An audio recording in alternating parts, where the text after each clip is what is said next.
Okay. So, welcome the session of integrating gender and social inclusion in water and disaster management at 2023 Chuncheon Global Water Forum, actually from over the world. I'm really appreciate your joining of the professional speakers from the world and also discussants based in Korea. And I guess our talking points regarding this topic, gender mainstreaming and transition into the water and disaster risk management in global society and towards for sustainable development. All the speakers will share their lessons and their experience, knowledge, and share some case studies. So I would like to brief our 2-hour session. So every speaker will have 20 minutes or actually 25 minutes is also okay. So for presentation, the time will be allocated like that. And every discussions will have 7 minutes or between 7 or 10 minutes for discussions. And we will have a Q&A session after that. So let's start from the first speaker. Yes, I would like to introduce Ms. Julienne. She is working at Stockholm International Water Institute, and she is responsible for supporting water diplomacy processes as part of Stockholm International Water Institute Shares Water Partnership Program, and she applies for her background, knowledge, and experience in water resource management to provide efficient coordination, program management, and development for several current and upcoming projects. And she also serves as the gender equality champion in the Transboundary Water Cooperation team. And I guess Julienne will much more extensively introduce her organization or herself. So I'll hand over to Julienne. Julienne, please. Good morning and good afternoon, everybody. I hope you can all hear me well. And so as Irene mentioned, my name is Julienne. I am originally from Cameroon, but based in South Africa. I work for the Stockholm International Water Institute.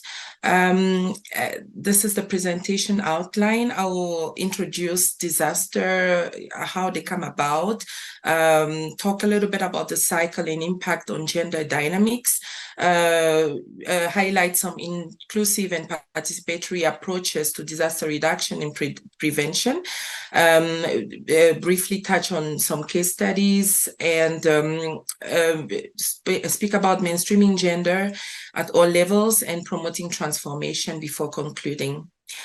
A little bit about Stockholm International Water Institute. As you all may know, the institute is a policy, water policy organization focused on water governance and contributing to international efforts to combat the world escalating water crisis, and it's done through various avenues such as water governance, work on sanitation and hygiene, building resilience of ecosystems and communities, international policy, but also transboundary water cooperation and diplomacy, among others.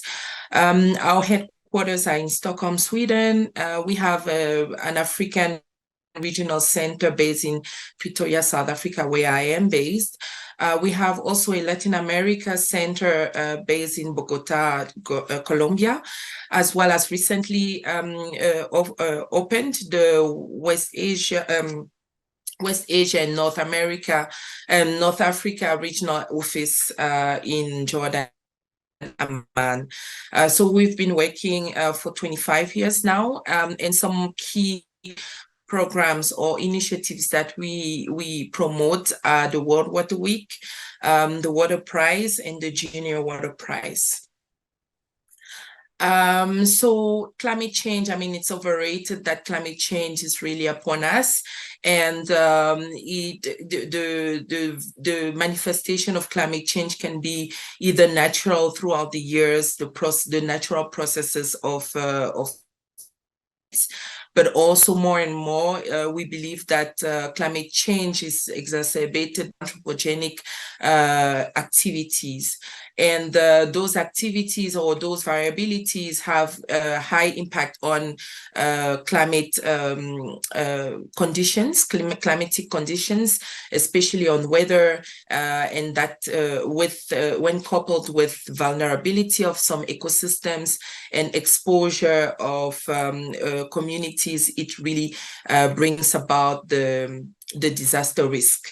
And when there's high risk, of course, one needs to either prevent or manage or mitigate or adapt. The climate change has high impact on economy through making the markets volatile, high price of food and commodities, and enhancing crisis. I mean, we've seen the inflation is upon us due to climate change, but also other factors that are secondary to climate change. So it's really important to recognize that. Climate change also has a huge impact on environment, creating lack of access to resources, degradation, pollution, to name a few. And of course, the social impacts are really dire. There's high levels of poverty around the world. There's inequality, high crime, discrimination, ethnic tensions. And depending on how the different environments receive those shocks, there can be institutional risks in case of countries or regions where there's very weak governance, failing institutions, corruption, fragility, poor infrastructure, or poorly maintained infrastructure. So those all those factors really drive conflicts, risks.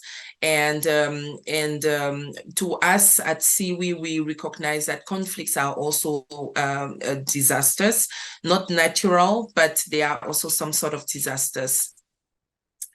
Here it's just to illustrate what I was mentioning, that climate change has a high impact on global temperatures, and then it has an effect on the availability or the quality of the resources, land, food, agriculture, energy.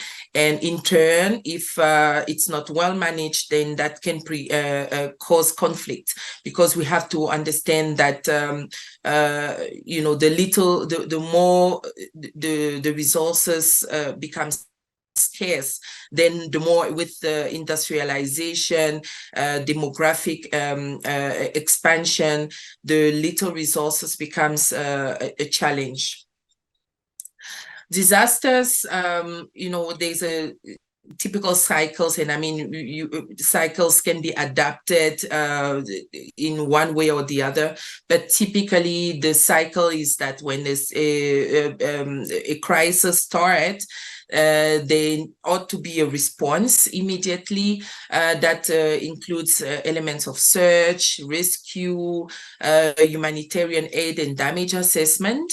And right after that, the environment and the communities ought to recover from the disaster through various activities such as rehabilitation, reconstruction, and just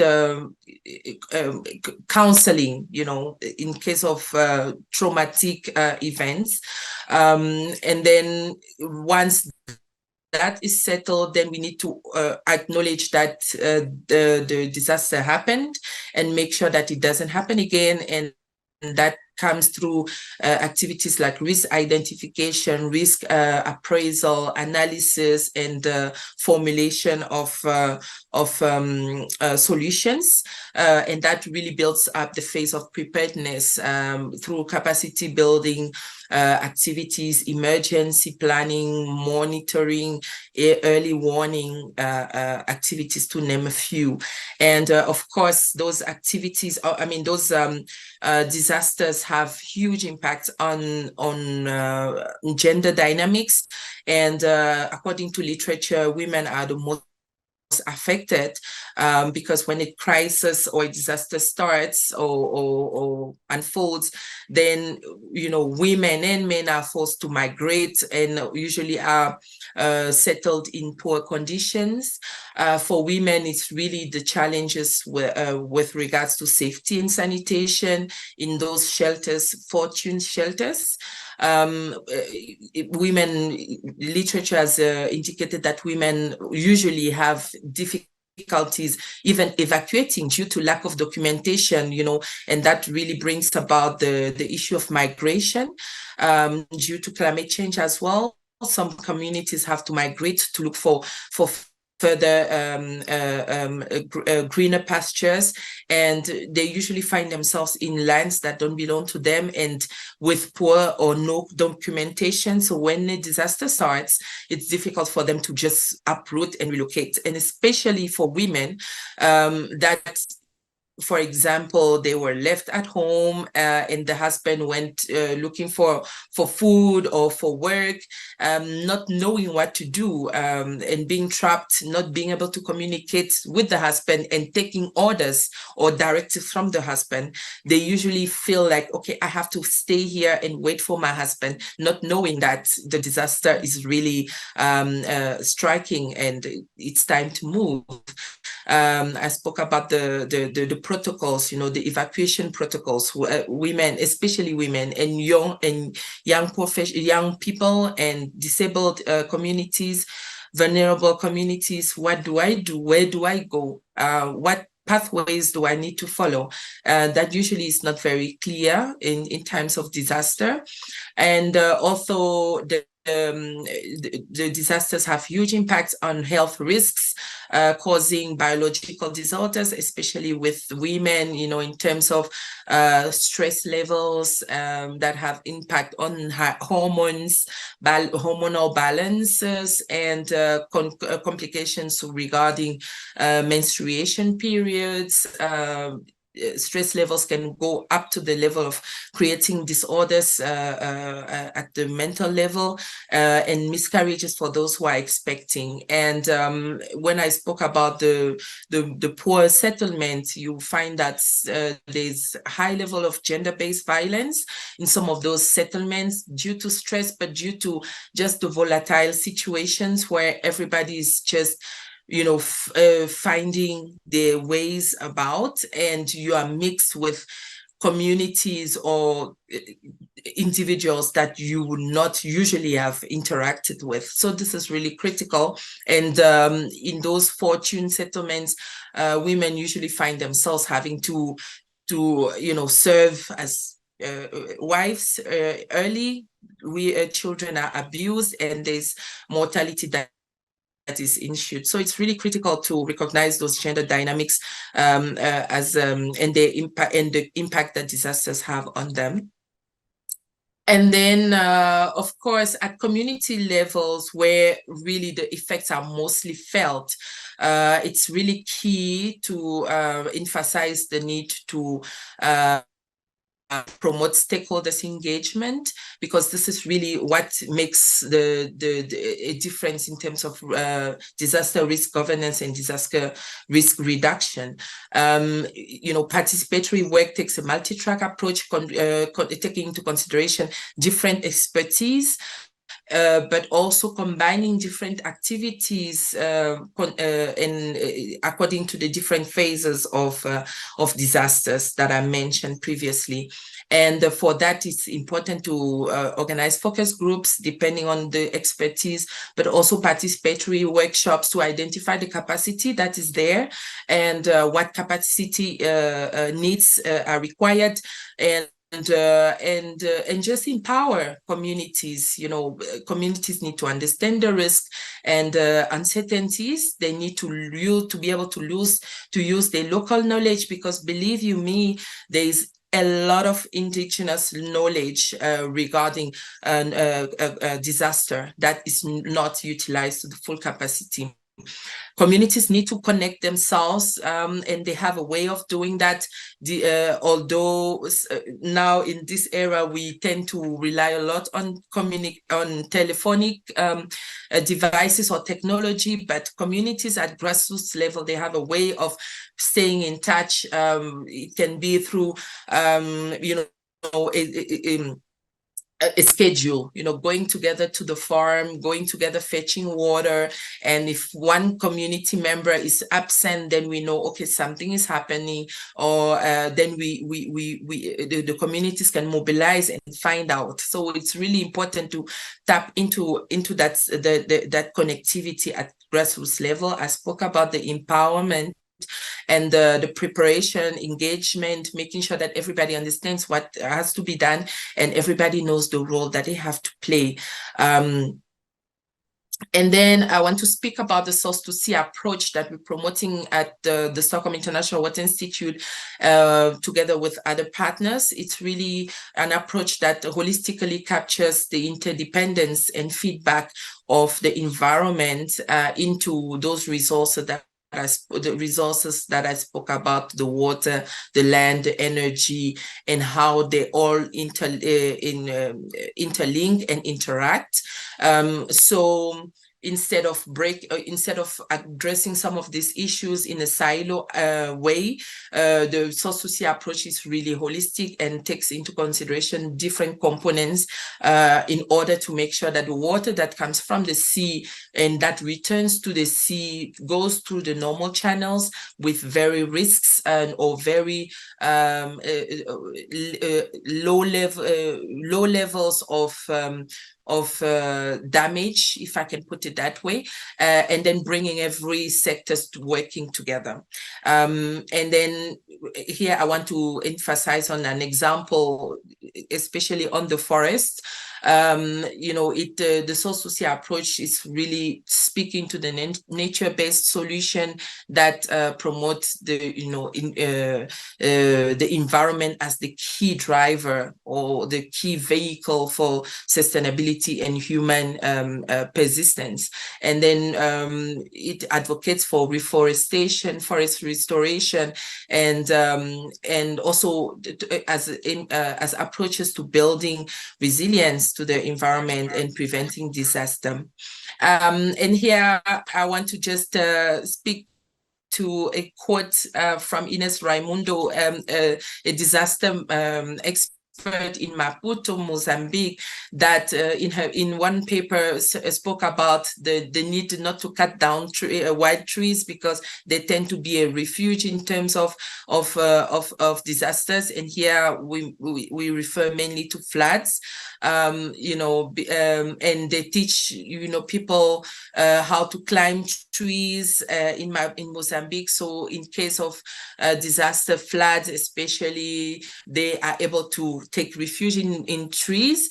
And he goes on to say that males should transfer disaster management power to female, since they know how to manage the situation. And this makes sense because women are, ministries of foreign affairs in the families, in the communities, and they are running the families. They know what to do, how to do it, who to engage, who to build up on, what expertise to build up on.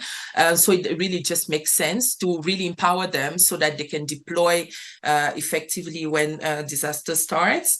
And then he says each household should have an alternative house for refuge in the case of giving people notice in vulnerable areas. They should have their provisions packed in a way that is organized, including items such as identification cards, land properties. I spoke about women not wanting to move from where they are established because they don't know what to do. They fear that the husbands will be upset. So it's really important to have a critical and a protocol in case of disaster. And he acknowledges that women are best placed to run with that. So I just wanted to also illustrate that. And then at transboundary cooperation and the Sendai framework are really, vehicles and tools that promote reduction of global disaster mortality, reduction of number of affected people globally in terms of disaster, reducing the direct economic loss in relation to the GDP, but also reducing disaster damage to critical infrastructure and disruption of basic services, whilst increasing the number of countries with national and local disaster risk reduction strategies, substantially enhancing the international cooperation to developing countries, and increasing the availability and access to multi-hazard early warning systems. So it's really critical to have that Sendai framework approach into cooperation, because disasters do not respect borders,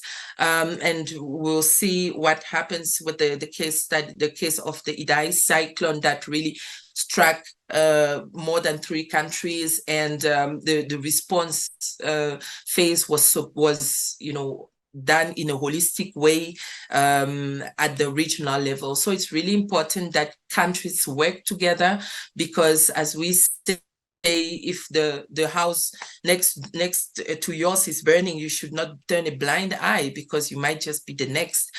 So it's really important to work together to address some of the disaster risk that climate change are causing, and the transboundary cooperation and the Sendai framework really offer that opportunity. So I want to mention the cyclone Idai that started in 2019 in March through different stages, as I mentioned. In this case, it really happened quite quickly. In March, there was a turbulence or a disturbance that created cyclone Idai. It started in the coast of Africa, and then 2 days later, there were heavy rains causing flooding across Mozambique and Malawi. There was a depression and the storm that ensued in March, and that was felt through Mozambique, Malawi, Zimbabwe, and all the way to Africa, to Madagascar. And on 14 and 15, that's where the cyclone really manifested through landfall near Beira in Mozambique as a Category 2 storm with sustained winds exceeding 105 miles per hour. That was really, really scary. And then later on, governments and humanitarian aid agencies, began to respond to the disaster in the post-disaster phase in a holistic way, not only just aiding with resettling and providing food and shelter and foods and clothes, but also just coming together and reinforcing or strengthening their climatic systems.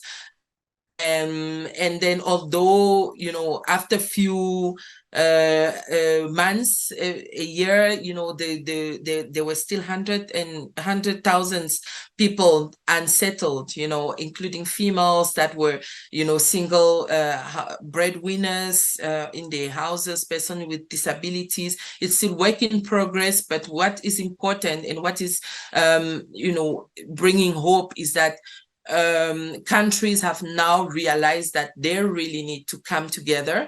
They need to make sure that they have an early warning system that works, not only in the individual countries, but also at the regional level, because it has been proven that some of those disasters really start from one country and run through the downstream country. So it's really important to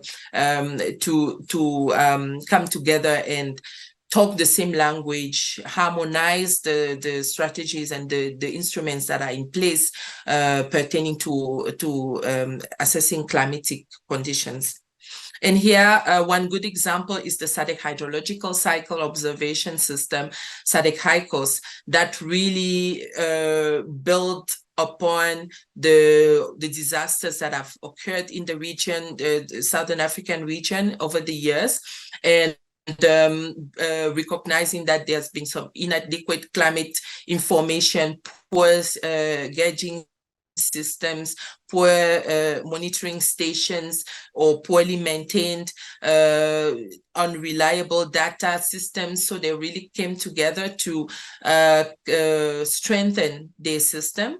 One aspect, so this, what I'm sharing is a snippet of a proposal that was put together by the Southern African Development Community through the Development Bank of for Southern Africa to the Green Climate Fund to access some funding and strengthen their system in order to prevent disaster. And what I want to emphasize on here is the due diligence that is done in terms of environmental assessments, social assessments, and also gender dynamics at grassroots level that are critical, and that needs to happen at the beginning, not at the end, where we need to take on board, as I mentioned, the capacity, take a assessment of what is there, build the capacity for people to at the beginning of the process, so that they have ownership and they have buy-in in the project,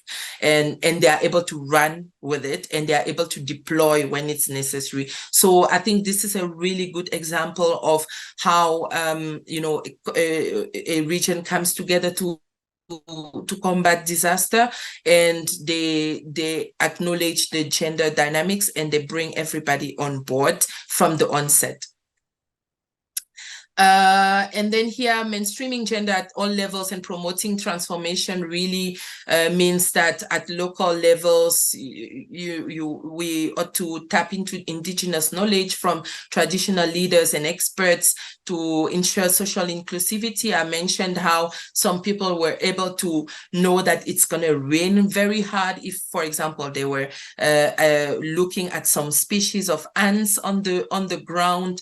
So that indigenous knowledge is really can really bring an added value to disaster risk reduction and prevention, as well as management. It's also important at local level to empower women to lead at community and decision-making levels. I spoke about the women and what they need to be told, and how they need to know the protocols that they need to have in times of disaster. It's important to involve women and youth in operations to build and strengthen resilience, to bridge the intergenerational gap, and tap into the innovation abilities that young people have. And at national and regional level, it's important to involve women in leadership and decision-making processes at national level, because then they have that ability to organize the society in a way that is equitable and brings everybody on board.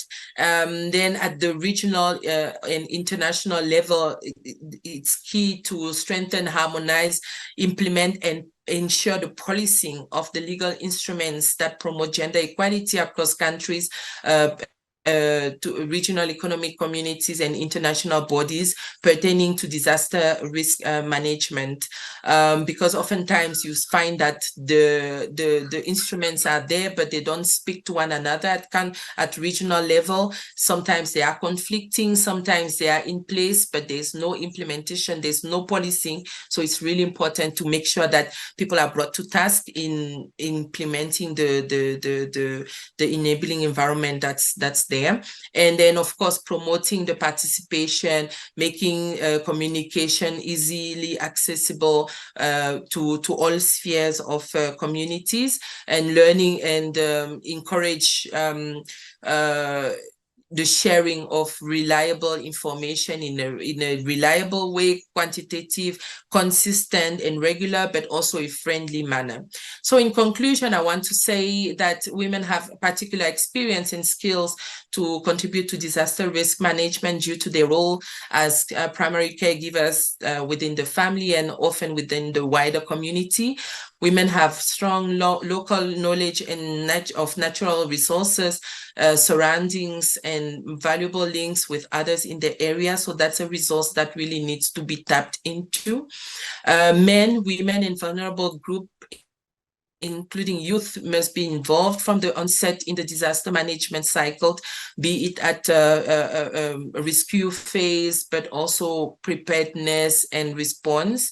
There's also a need to tap into the indigenous knowledge from traditional leaders and community leaders and experts to ensure social inclusivity and that no one is left behind. It's important to empower women to lead at community and disaster making levels. We need to bring along the youth to tap into innovation and bridge the intergenerational gap. And we need to exercise the 4 R's, the principles of respect, responsibility, reciprocity, and relationship. With that, I thank you. Thank you so much, Julienne. Your comprehensive presentation and points regarding conceptualization on gender approach in disaster risk reduction. So actually, I really enjoyed your explanation regarding the cycle and impact on gender dynamics and how gender approach needs to be reflect in whole cycle, even, I mean, from the planning stage for emergency planning stage, and also the capacity building of the women is really necessary in community because their role is pivotal and they are center point from households and community. And yes, also the one much more interesting point for me, source to see approach is quite new concept. So I guess maybe during the discussion talk or the Q&A session, if there is any question or much more deliberate points can be delivered for sharing our opinion. Thank you. Okay, then I would like to invite second speaker, Ms. Maniban Suyavong. Yeah, she is Director of Gender Development Association based in Vientiane, Laos, PDR. And Gender Development Association is aiming at promoting gender equality and empowerment of women in society and reducing violence against women in Laos, PDR, and cooperating and collaborating with members and other partner agencies to promote gender equality. Ongoing project Namnung River Basin in Laos, PDR, and Manibang's presentation will also include some project regarding Namnung River Basin. So we are promoting our collaboration for gender inclusive water governance at present. So I would like to invite Ms. Maniban. Your turn.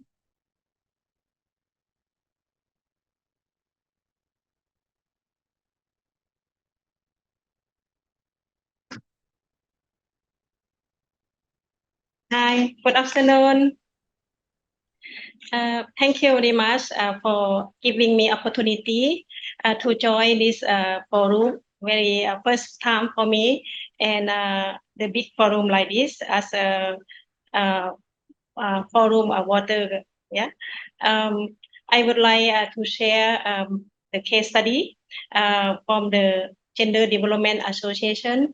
We are the Gender Development Association is non-profit association, and we work in Laos to promote the gender equality as a with the partner, with the government, with the community, and with the donor communities.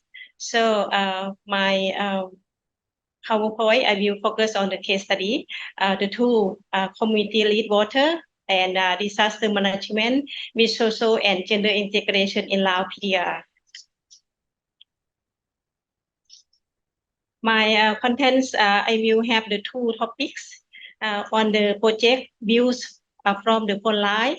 This is disaster risk reduction is project 1, And project 2, we talk about the activities.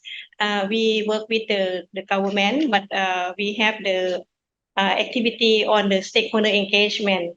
On the Nam Ngum River Basin is a flow to the Mekong River in Laos, PDR.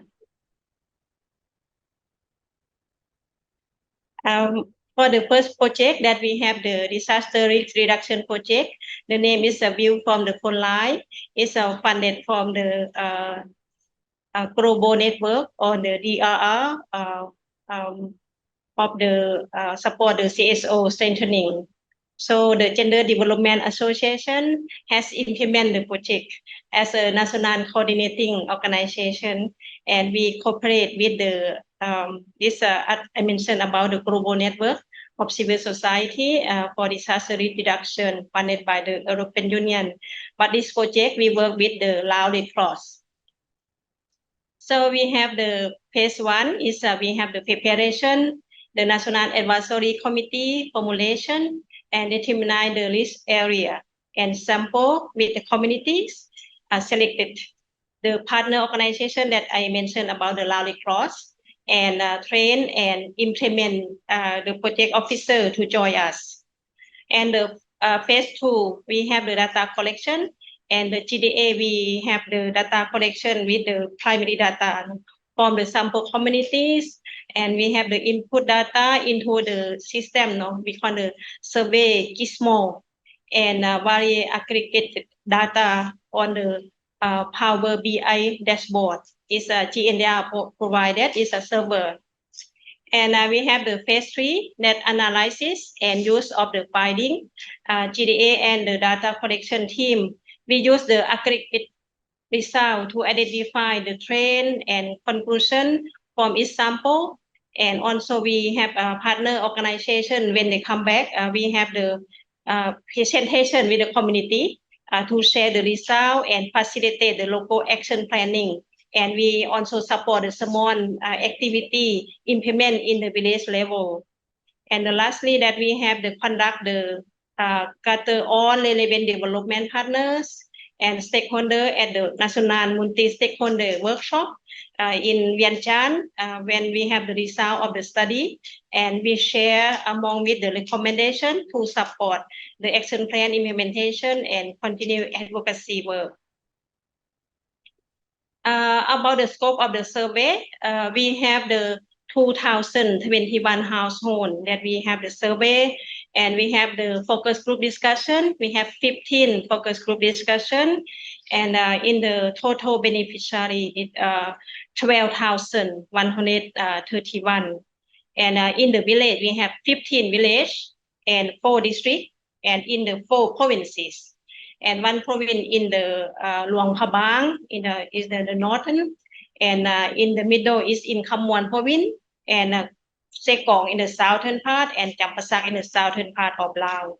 So this is we can find this for the information here. We have the link here that we can access widely. And the key finding from the survey that we have found that 39% of the total response flood identified as the primary threat and drought with the 34% of response. And 2/3 of the all respondents state they do not have any access to resource from the local government to address the risk, the threat. So however, only 24% report not having access to information about action for risk reduction. This is it's not easy in here. We access to the information.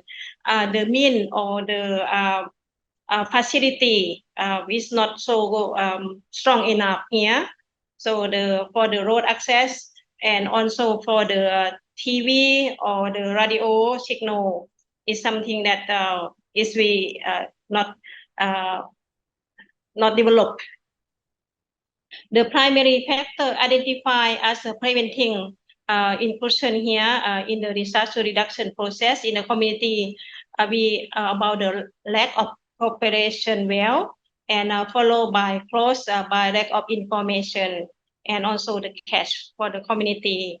And the factor for the facilitate inclusion were the identified firstly as a communication, and then the calendar, no, the conflict as well. So it's many for the government partner. When we have the facilitate the activities, it's not ready when happen. So it's still some conflicting priority also even happen a flood or something. So we have not well coordinate on that. And more finding that although we have 55% of the respondent state they are occasionally involved in the triad assessment. No, they conduct by the local government, and majority about the 70 to 80% of the respondent, including 100 of women respond, note that they are not at all engaged in planning, implementation, or monitoring.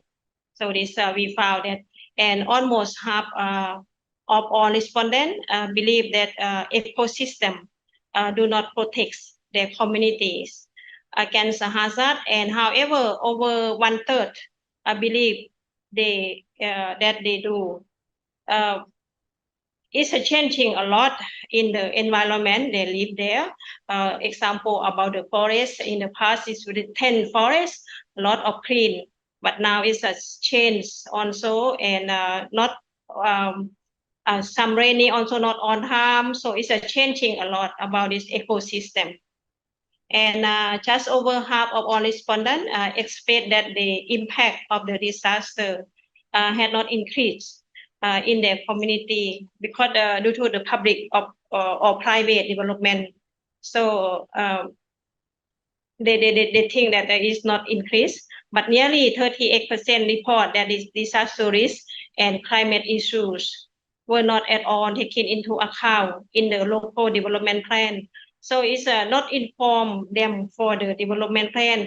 For example, when they have something to plan for the village, on the agriculture or on the livestock raising or something that in the plan in the village, they not include this one on the disaster reduction for the prepare for that. And community level, no, we talk about the challenges. The main challenge is that lack of access to the information and resource. Just we from beginning from the survey, and especially for the women. We have the 50 ethnic groups. They have the dialect speaking, but we have only Lao official written. So the local government also, if they have announcement or they want to share the information, we have the IEC material that we show in the poster. Usually we have the Lao language there. So it's a very significant impact, the ability to manage and mitigate the climate-related disaster. This is the one thing. And the second is the community lack of knowledge and awareness of the role of the ecosystem in hazard protection and ecosystem based approach, and are not effectively used in the community resilience building. When we talk about the hazards, it's just talk about the only often happen only, like a flood or drought, but how we can prepare or protection, or we can have the mapping like this, is still not regularly use this one. And women and marginalized, so women also vulnerable, also from the assessment or planning, is not all women include in the team or include in the process for the asking for the interview or for the meeting. And local development plan also, investment project also are not risk informed and maybe contributing factor to the increased disaster impact. Because we still not think that very priority, when happen the disaster. So when they have development plan, they forget this should be in the risk management plan also. And a general lack of resource. So it is about the resource there, about the five capital in the community also, that the not enough prepared, to manage, and for the preparation for manage the extreme water risk. Like when flood happen, is the investigate or information before where they can have the resource to support is not ready, and drought also is not so strong enough in the preparation plan. And it is about the concern in the province and national level that we have here is so the community resilient building is not based on the ecosystem approach and knowledge and awareness of the role of ecosystem in hazard or protection in considerable law. So it's summarized from the survey, and most community have access to information from local government on action to reduce the risk, including the for women. However, there is a minimal access to the resource to address the risk, and also women are disproportionately marginalized. So it's a meeting about the number of the women to join, to participate. And we about the lack of cooperation in the main factor that are preventing inclusion in the community. Is also about the how we can cooperate together with the different party in the committee and also in the district on the province level is in not so close enough to facilitate this one. And the local development plan and investment project on not disaster risk informed that I already mentioned about this because we not high consider about this issue. This picture we talk about the community when they have the bridge here. You see, it is the dry season and it's a high mountain. When the flood coming or the rainy heavy, the bridge will just throw away, just flush with the water. So when they sit the house there, the house very near the river, and in this is for the community is the livelihood. So they have the garden, they have the animal, they have chicken there. So it's very not prepared, no? If the flood coming is a flood on this thing. It's from the project we have the action plan, no? Based on the national conclusion and the report, the data will be presented to the committee, to the multi-stakeholder meeting, and per committee as well. And we have the local action plan in 50 villages.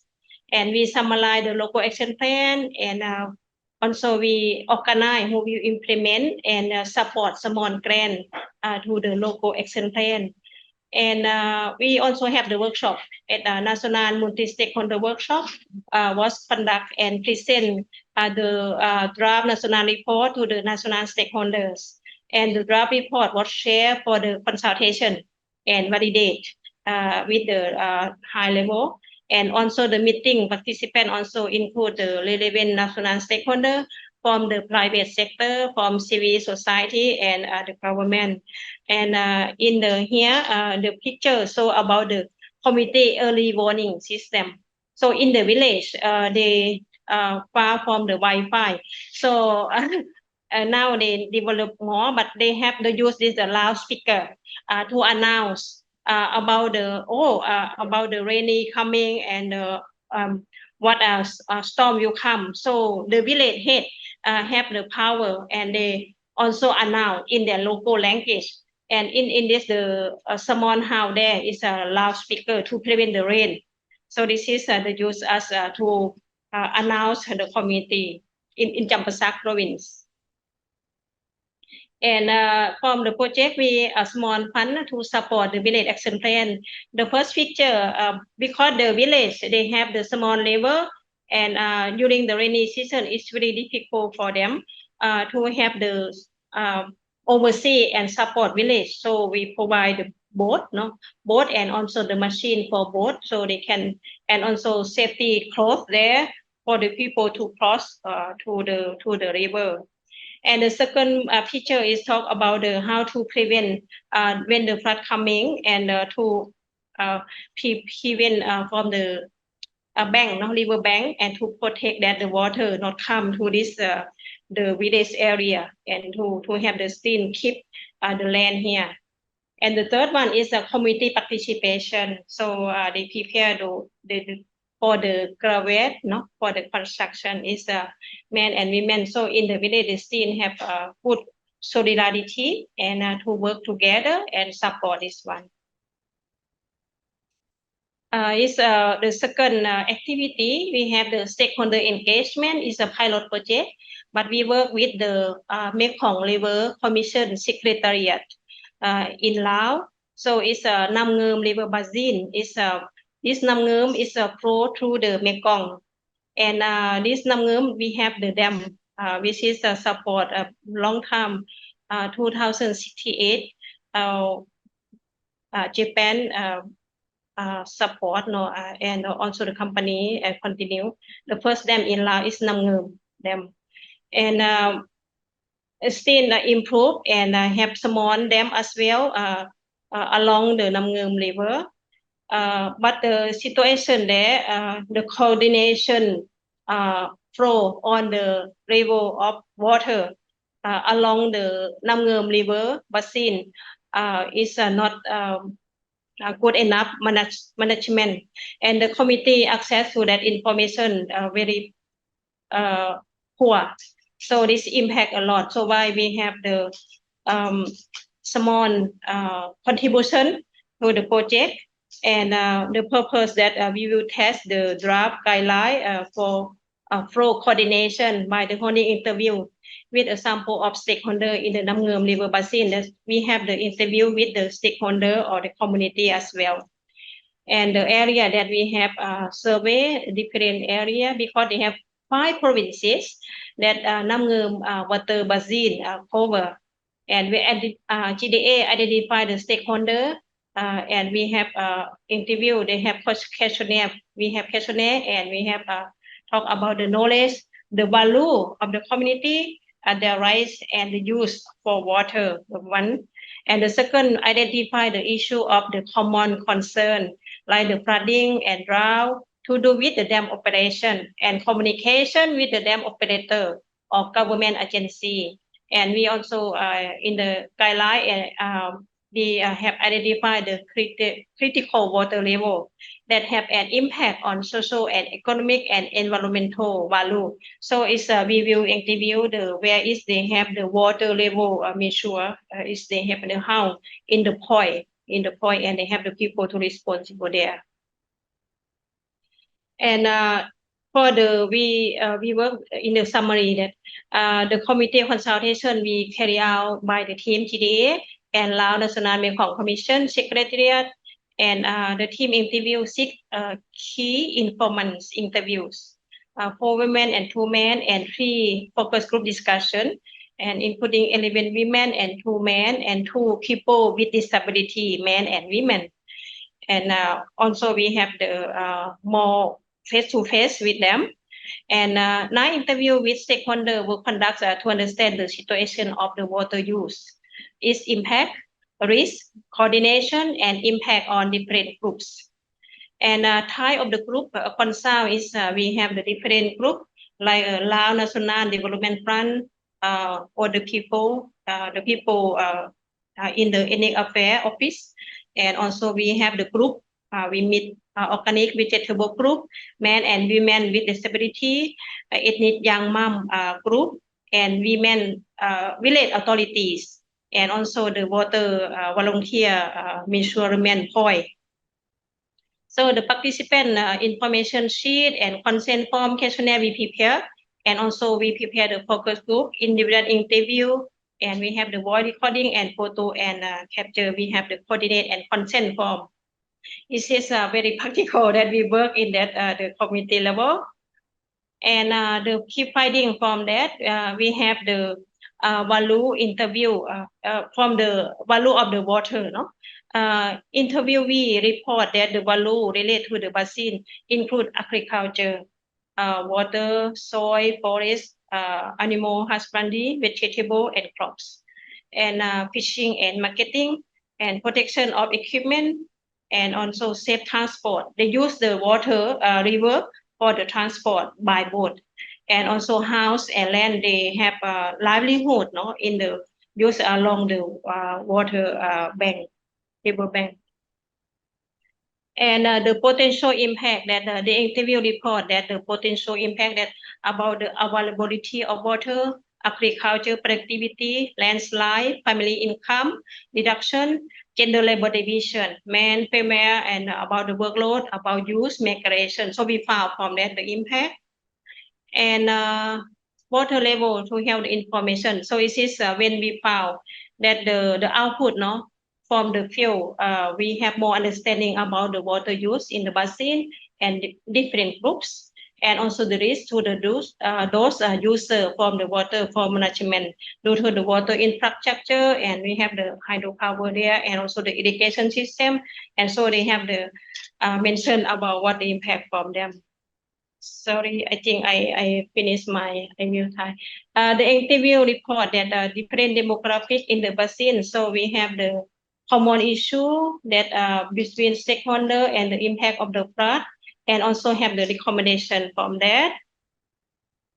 And some recommendation about the irrigation, no, they want to, because in the system they have the irrigation as well, and they want to have the monitoring water system and the way how to provide the sufficient water for the agriculture, and also suggest about the dam should have the appropriate way to manage the water according to the weather condition. And sometimes the drought, but they release the water, so the people not get that information and make them very difficult to plant the crops, and so the animal has been died.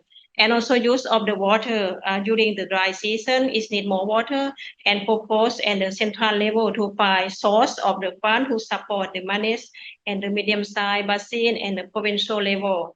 And this is some code that I have there, because some women said they don't know who contact and how to have enough the water to use for the drink. The water now is not clean enough, so some code from them to report about the impact from the development and also the dam construction.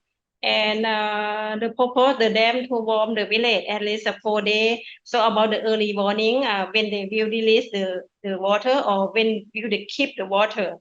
And talk about the cabbage management, because it's many people throw the cabbage to the water.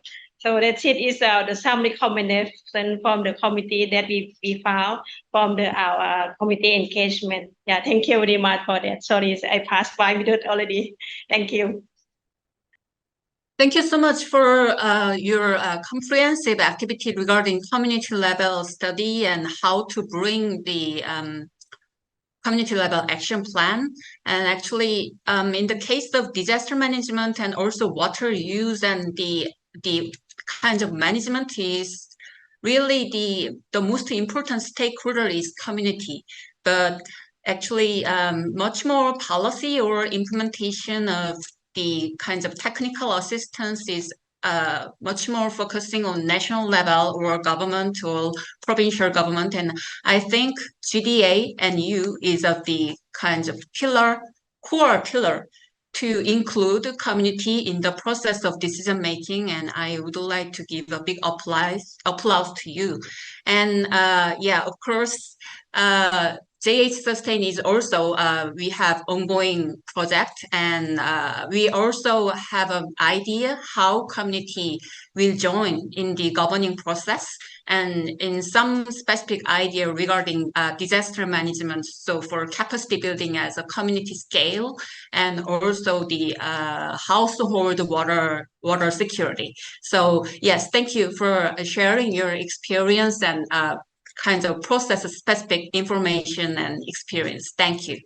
Thank you. And yes, and I would like to invite a third speaker. Actually, I really appreciate for your joining, because even though you are still okay, but you are from risky area. So Maria Culiber, she's a DRR technical advisor for the Lebanese Red Cross. And she's almost 10 years of professional and academic experience in disaster workspace. And she contributed to pushing forward climate change adaptation and disaster risk reduction agendas in Asia and the Pacific region. And she has advocated and worked with projects for resilience governance, mangrove and beach forest rehabilitation, early warning, school and community-based disaster risk reduction, those kinds of various fields she experienced. And I just found out, as far as I know, you are from Tacloban, maybe the province of Leyte. Because JHSUSTAIN has been engaging in development of concept note of a green climate fund for climate resilient capacity building for the province of Leyte since 2019. So it was quite coincidence, and it was really good to your joining. So yes, this turn is for Miss Maria. Yeah, for your turn. Thank you so much, Irene, for that very warm introduction. And it's nice to know that there's still a lot of like ongoing activities and agenda in terms of pushing forward a lot of DRR and CCA reforms, especially in my island. So just allow me to share my screen. All right, hang on. There. So I hope everyone can see my screen right now. So as originally, as introduced by Irene, yes, I'm from the Philippines, but I'm currently stationed in Lebanon. I've been in Lebanon for almost a year. And to begin my talk, I would like to encourage all of our listeners to actually look into the different similarities and differences, and at the same time struggles when it comes to framing what are disaster realities, how we should do DRR, what is gender, and what is social inclusion, because these terminologies and the practices in itself is actually highly debatable. So I present to you today the case of the two rivers here in Lebanon. It's Hyeju and Ostwan. So I will begin my presentation, and the usual outline is I'm going to briefly introduce the background of the project. Then I will highlight more in terms about the physical and the social dimensions of disaster realities. Because disaster risk in itself has many layers that we really need to identify and to account for, so that we know what are the specific avenues to significantly reduce risk, and so that we know where should accountability be triggered or where should we tap it. So here you can see I have here a map of the Ostwan River, which is around 162 kilometers. And as you can see, there's a lot of communities surrounding the river, which traverses or intercepts the municipality or the Kaza of Akkar, which is in the north of Lebanon. And then here you have your Hyeju. Hyeju extends about 1,482 kilometers, and it stretches into 4 kazas or municipality, which is Baalbek, Zale, Westbeka, and Raichaya. I'm not really sure if I'm pronouncing the names right, but at least you get the context that there's a lot of municipalities and residents surrounding these river basins. So I'll now briefly introduce what is the Friends of the River project. So it's an ongoing project actually here in Lebanon, and the aim is to strengthen resilience of both of the Lebanese and the Syrian population communities against crisis and disasters, most especially flooding. Because I think when this project began, there was a huge flooding in 2019 that somehow prompted the main writers of these proposals to look into building a replicable integrated flood risk management model, because Lebanon doesn't have a large-scale early warning system, and when it comes to flood risk and mitigation model, but they do have existing local early warning practices that I hope I can be able to touch upon later. And of course, building upon the integrated flood management model, that hopefully it will increase the coordination mechanisms between a lot of DRM stakeholders at the local, regional, and national level. The main funders, these are the main funders of the project, which is AFD and Danida. And actually, I'm really grateful for these institutions. At the same time, the implementing agencies, which is your Solidarité, Lebanese Red Cross, and French Red Cross, for allowing me to share and highlight the results of, or highlight or like showcase to you the case of these two rivers. So we did. So of course, when you're doing DRR, you would usually have to look into or map what are the disaster risk profile or what is disaster realities, meaning you just really have to define what causes suffering, what creates and sustains suffering, and where do you trigger accountability from there. So we have your two main studies. Again, we have your river basin study, which usually talks about what is the extent when it comes to flood exposure in terms of structures and productivity area, who would mostly be affected. And at the same time, because we wanted to build an integrated flood risk management model, there was an intention to also map and look into the functionality of the river gauges and the rainfall gauges, and at the same time, the general condition of the river. So I'm going to share some of the key findings to you as well. And we did have the socioanthropology study, which is to map the perception of the dwellers when it comes to flood risk, their relationship with each other, and at the same time, their relationship towards the river. And of course, a very powerful tool as well when it comes to mapping disaster realities is your community-based disaster risk reduction management reports, which I hope that everyone is actually very familiar about.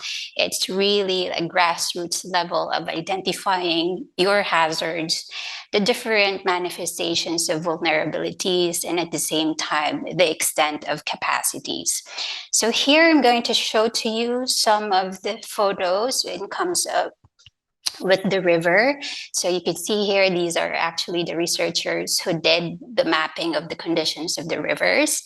And unfortunately, a lot of the section of the rivers are heavily polluted, and there's a lot of industries surrounding the river basin. So when it comes to flood risk, based on the modeling that the researchers used, of course, there is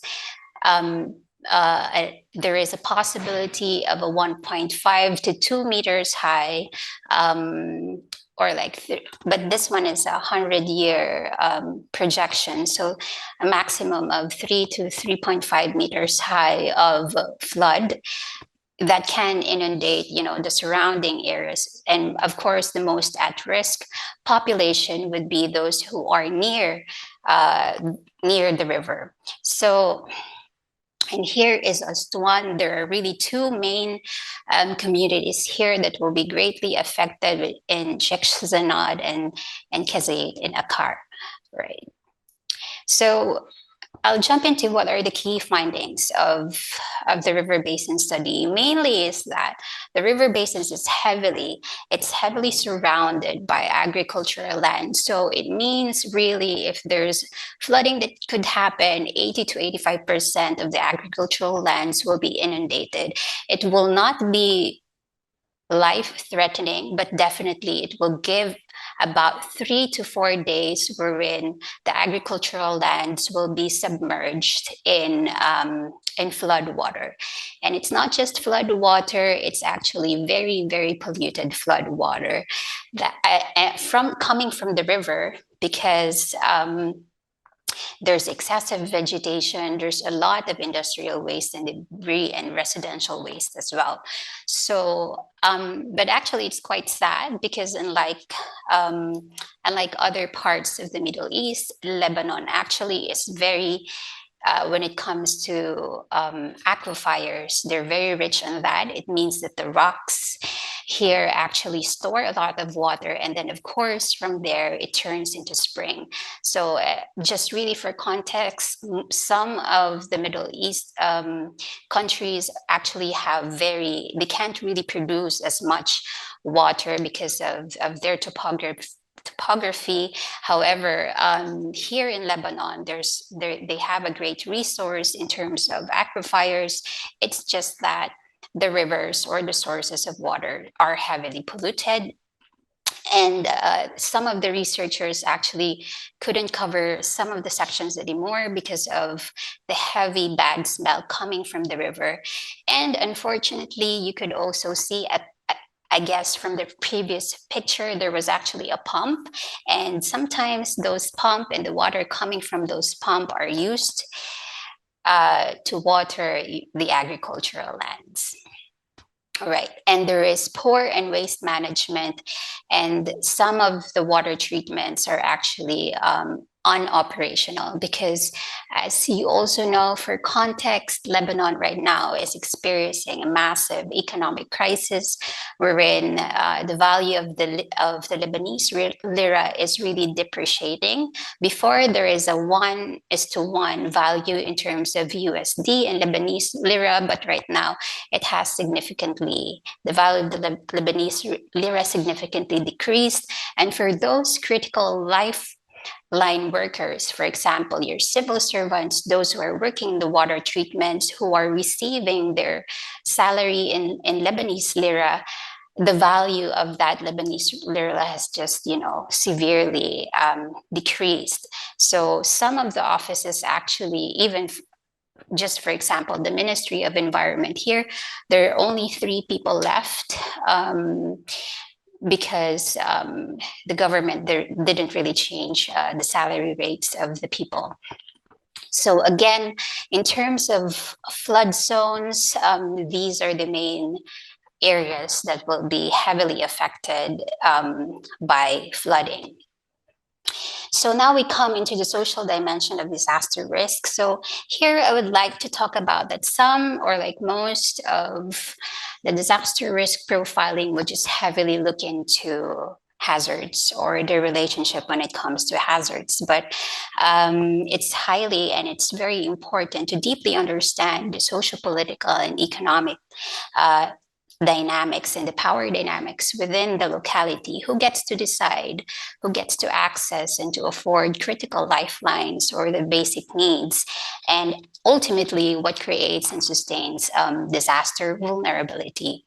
So here are some of the findings from the dwellers. So the main dwellers within these 2 river basins are Lebanese, Syrian, Palestinian refugees, and your Armenian Lebanese. So most of the migrant individuals and actually most of the people living near and within the river basins are very poor, and they actively and they need to seek aid to have or to access or complete their needs. And the work opportunities are highly scarce, and the wages are very, very low. So really not enough to, it's not enough to cover the critical basic needs or to access healthcare and other needs that might arise. And the Syrian refugee, there are Syrian refugee tented settlements who are mostly disenfranchised when it comes to opportunities. And of course, even though there is aid from the international organization, however, their status here doesn't allow them to do or to apply their professions. For example, if you're coming from Syria and you go here to Lebanon, you won't be allowed to do your practice. There were a lot of advocacies that happened for Syrians to actually be able to work here in Lebanon. Somehow there's an opportunity for them to work for the farms, mechanics, and very basic, however heavily, but it's heavy when it comes to the physical labor. To continue, there are common traits there are common traits when it comes with these dwellers. However, there's very limited interaction between them, and mainly because there is a sense of resentment and a rejection, especially for for the Syrian refugees, because, as mentioned, a lot of the residents here or within this river basins are very poor. However, they could see and they know that the Syrian population are receiving aid from international organizations. So the poorer families as well, the Lebanese families as well, who are suffering from the economic crisis, they're like, why are we not also receiving this kind of aid? Because we are also like having a hard time to meet basic needs or to keep ourselves warm, especially if there's winter. So this sharing of space is tolerated and accepted, but in most instances, it has to be forced, or like someone have to be a middle person so that these dwellers will be able to like gather in one space. So in terms of perception about flooding and pollution, to them it occurs yearly, but it's not really life-threatening for them. What's really bothering them is that they know that the river is heavily polluted, and they feel exasperated when it comes to like cleaning their homes because of flooding. And at the same time, of course, they know that the river water is polluted, and so if it goes into their crops, it causes them a lot of damage to get back on their feet. So they've also mentioned, especially in times of summer season, again, the poignant smell coming from the river, and that at the municipal level, they know that there's a lot of solid waste that's accumulating within the river beds, and so it's also blocking the natural flow of the river. So we also tried to map and tried to see the emotions when it comes to disaster realities.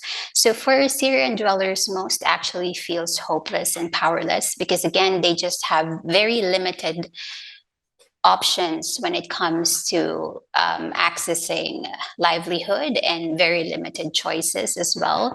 And the daily routine is heavily towards coping mechanisms, how to get through on a daily basis. But these are also the same sentiments of the Lebanese dwellers. There's a heavy frustration and a sense of loss, and especially with the current economic crisis that's happening right now. It's like really people are thinking, how can we afford to buy water? How can we afford to buy food? Or if I get sick, how will I be able to afford it? So, but if you look into the current issue or the current problem, who are actually the main contributors when it comes to polluting the river water of these two river basins? Actually, it happens in 3 levels. At the household and the individual level, there are also industries and factories surrounding the river that has very poor waste management system. And at the regional and national level, there's very poor waste management policies and at the same time practices. So what does this mean when it comes to gender inclusion and gender and social inclusion? So if we begin to, and if we reflect upon the disaster risk profile that I just shared, hazards actually is just, only the tip of the iceberg if you're trying to understand disaster risk. You really have to look deeper into how vulnerability manifests, irregardless of gender. And these vulnerabilities doesn't happen overnight in terms of struggles into basic needs, access to critical lifelines, in terms of the amount and the extent when it comes to sharing critical decision-making processes and who gets involved in important dialogue platforms that affects a person's life. So it doesn't happen overnight. And there's a need to really look into what are the root causes of vulnerability? Why is it really people can't afford to have drinking water? Why is it really people are struggling to meet basic needs? And these are actually overt things that can be felt in the society, and it really needs to be considered if you are going to advocate for any, may it be water related, may it be, I don't know, whatever theme that cuts across disaster risk reduction.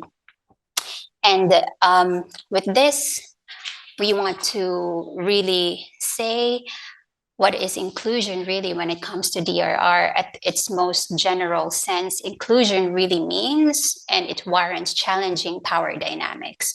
So again, as I've mentioned, you have to know who gets to decide, who are usually included when it comes to dialogue platforms, when it comes to surveys, who shapes specific strategies when it comes to DRR, climate change, and the basic needs. So when we choose dialogue platforms, of course, it has to be something that's culturally appropriate. And at the same time, we really have to work hard to make sure that people who are usually not included in these discussions to map their voices, and at the same, because the main intention really of inclusion is, of course, to trigger accountability in decision-making processes that affect the daily lives of people and not just in times of emergencies. So from here, I guess, as practitioners, as researchers, as advocates of CCA and DRR, we do have to reflect how flexible are we in changing the direction and the outputs of the project if your disaster risk profile says otherwise. And when you know the voice of the most at-risk population are telling you that actually flooding is not the most important or it's not the most critical thing for us. So what do we do once we have, or once we analyze or capture that voice? Again, here the question is, how do we valorize, or how do we put weight in terms of how do we put weight on the voices of the most at-risk population and shaping it into our project decisions? And are the processes that we do actually activates partnerships, and or are we just merely consulting them for the sake of the process? So hopefully I'm not taking so much time.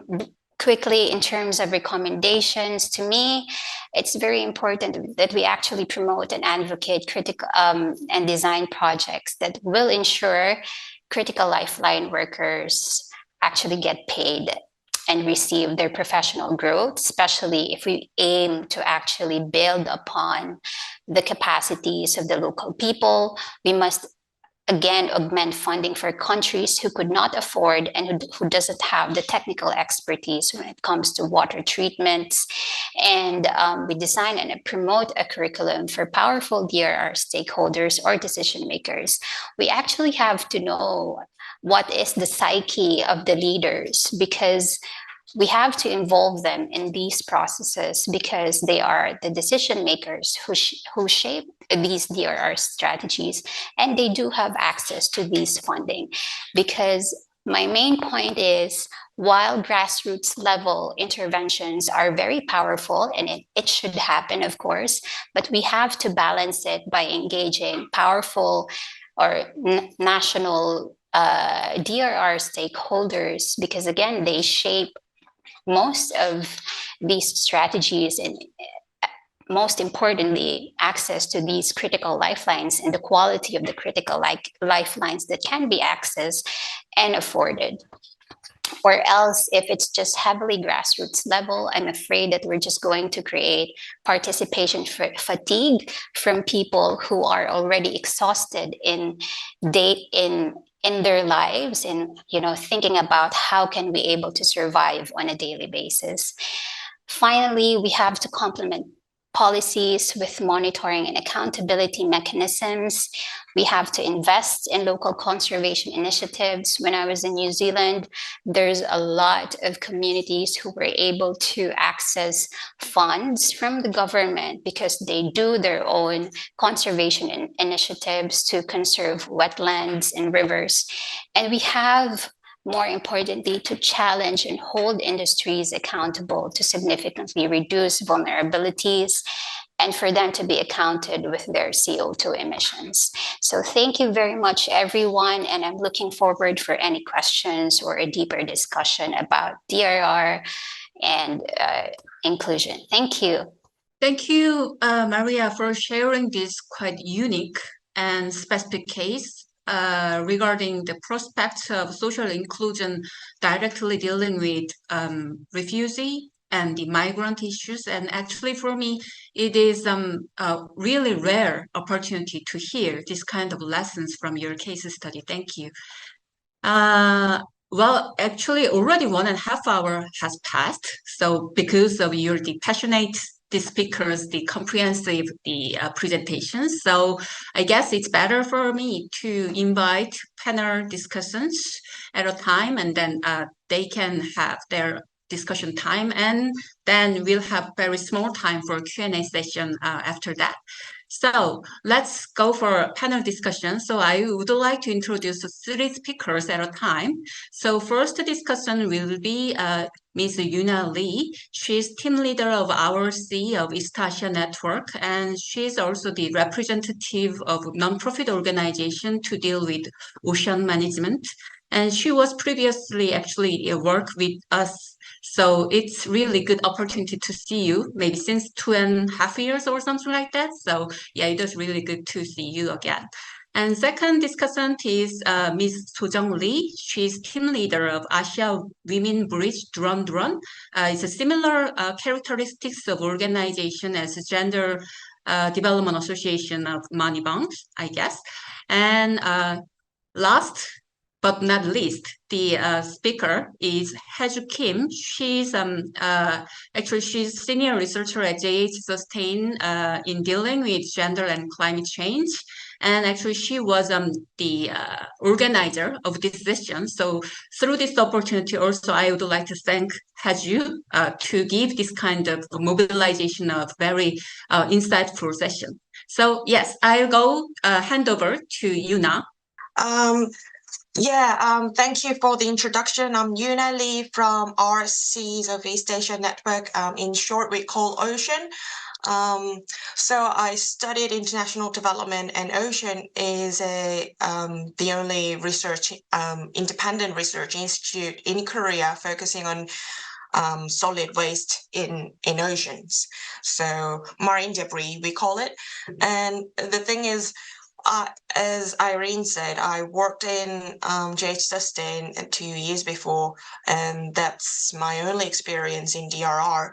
But I see a lot of things in common. So one thing is for ocean marine debris, because a lot of marine debris is coming from the floods. The waste, just as the Miss Maria explained from the Syrian case, we are looking into the estuaries and then to the tributaries and rivers coming into the ocean, including the marine debris, the land-based solid waste that are not managed well. So I see a lot of things in common and connected, but based on the presentations I just heard, I think, well, starting from the conceptual outline from Julienne, thank you, and all the other 2 well thought out projects, they were very informative, but the surveys were very extensive. I was very surprised, and the projects were well thought out. So I really thank for inviting me in. It was a lot of things for me to learn. And my comments maybe comes down in a simple idea. Well, this is something that I learned from the marine debris management. Marine debris has been a problem for nearly like 2 decades, but now it's all over. Everybody's talking about marine debris, and even in the UNEP, we're looking towards the plastic treaty that comes in 2024 and 2025. So it's going to be a legally binding treaty for all the countries to limit their use of plastic. It's a big deal. But how did it came into life? It's because the visual figures and the video clips from the ocean, how the ocean is polluted. I mean, in that sense, what I can say about the gender dynamics in the DRR is that, of course, we have to focus on normal and preparation and pre-disaster management, and we have to think about the gender dynamics, and everyone has to be in. And I can just put more weight onto that. But on the other hand, we see a lot of cases where during the disaster, we are lacking resources, and people put aside the gender issues because there are too many priorities. And allocating resources, that is always a problem, and gender does not come in. Even during the planning, we know gender is not coming in, but even after the post disaster. And what I would like to suggest is that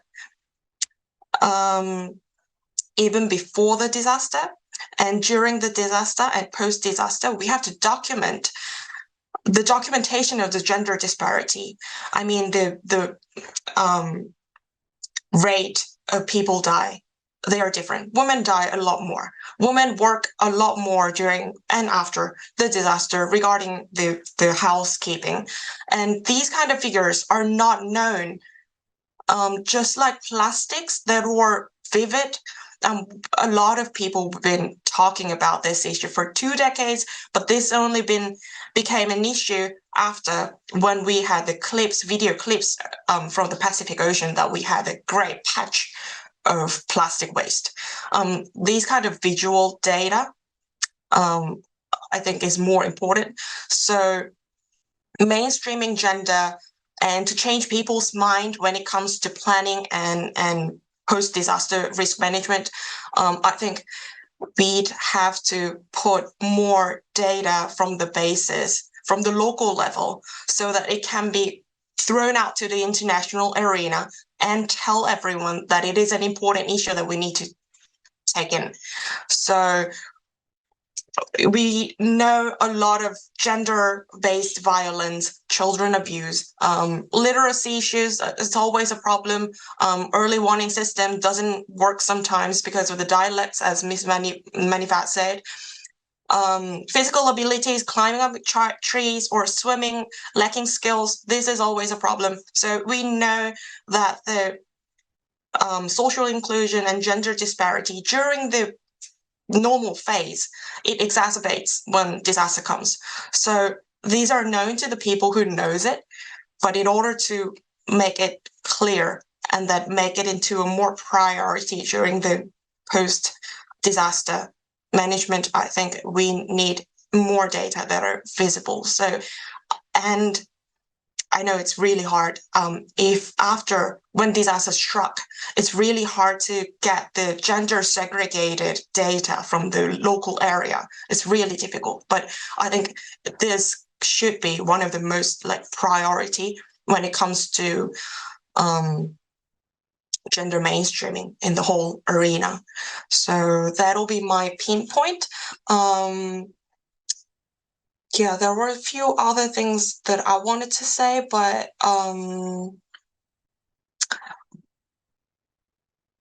so, well, Irene just summarized every PowerPoints right after, so I'll just skip the summary.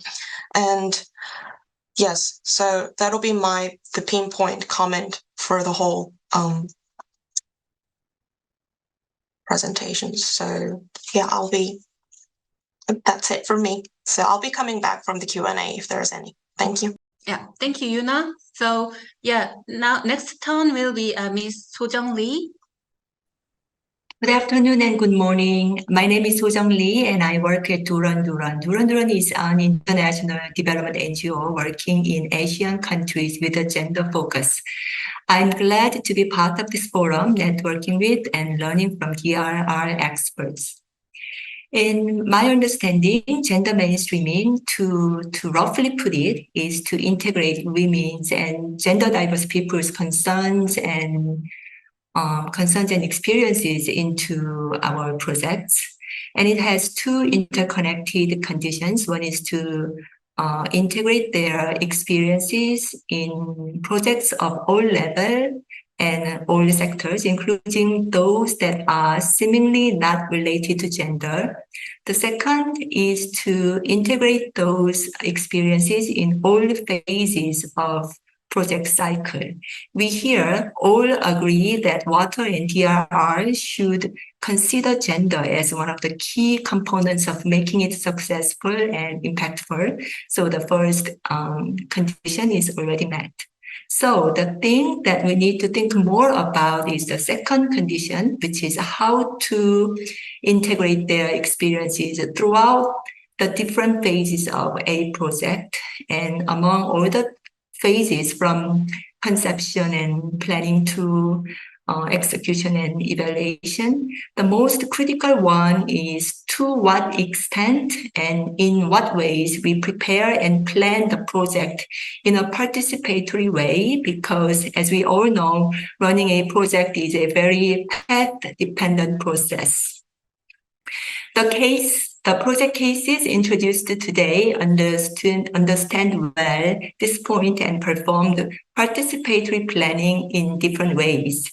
For example, the speaker from Laos shared various sex disaggregated findings, which means that they also invited women at the planning phase and tried to listen to and document their voices. And I want to learn more about that, because from my experience, accessing women or other at-risk groups by simply setting up communication platforms and bringing together people doesn't automatically induce their voluntary and open-minded participation and communication, especially when women are suffering in deprived and vulnerable situations like the Syrian refugee communities, right?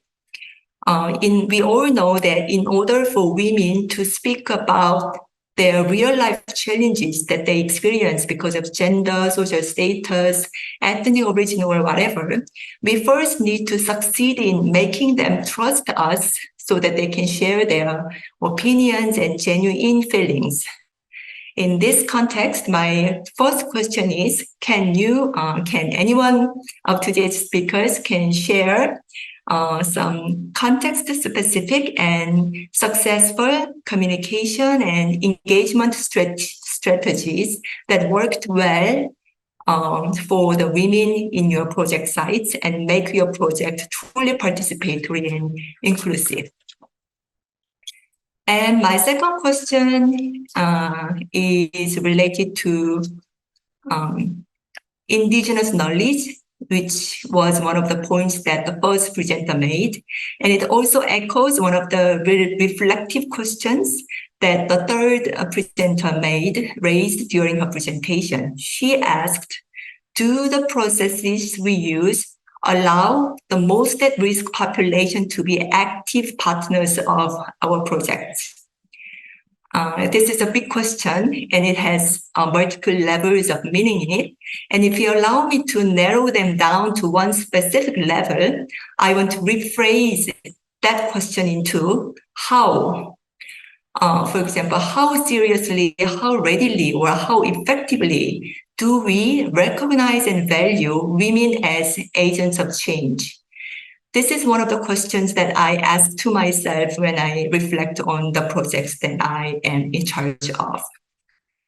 We agreed that gender mainstreaming, to simply put it, is to integrating women's concerns and experiences. But when we say concerns and experiences, they not only mean their concerns about and experiences of inequalities, but also include their knowledge and insights, their strengths and resilience, right? If we forget this side, we often see women only as subjects of education or reform and try to offer them one-sidedly more education and more services. And in the meantime, we might lose chances to learn valuable things from them and truly inspire them and ourselves to become agents of change. The presentations of today mentioned that in the context of water and DRR, women suffer from lack of access to information, resources, and opportunities. I totally agree with that. But because today's theme is water, I want to see things a bit differently.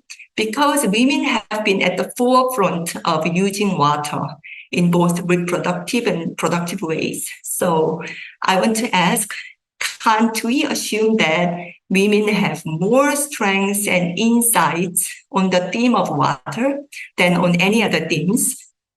If we have that kind of assumption in mind, then I think when we design and collect gender data from the field, we are more likely to get ready to refine or redefine their capabilities to understand and manage water.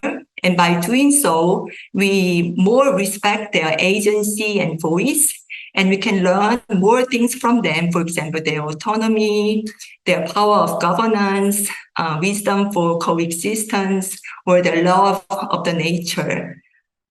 And finally, we can actively explore the possibility of their contributing to DRR initiatives using their own resources, using their own ideas that they already have. So my second question is, I would appreciate it if any DRR expert could share any moment or any experience where you, throughout your project, you found out that women as a group or as individuals were unknown but real local water experts, and they already had very good ideas and practices that you want to adopt to mitigate current or future risks.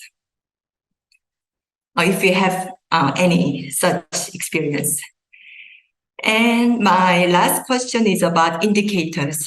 Although gender equality might not be the prime goal of water and DRI projects, but they do have increasing gender equity and equality as one of the secondary objectives, and make efforts to make everyone involved learn something about gender equality, right? And how they learn and what they learn are part of the things that the monitoring process need to check, need to examine during or at the end of the project, usually through checking indicators. I like to learn from DRR professionals what kind of indicators you use in your field to check the change or the improvement of people's awareness towards gender equality, or if not through indicators, because observation is always a great tool for monitoring and evaluation. From what kinds of phenomena or in what situations do you recognize people's positive mindset changing regarding gender equality? Thank you so much. Thank you so much, Ms. Sojung. I guess it's better before Hyeju's intervention, maybe speakers can answer regarding her questions. So this time, would it be Maria can be first?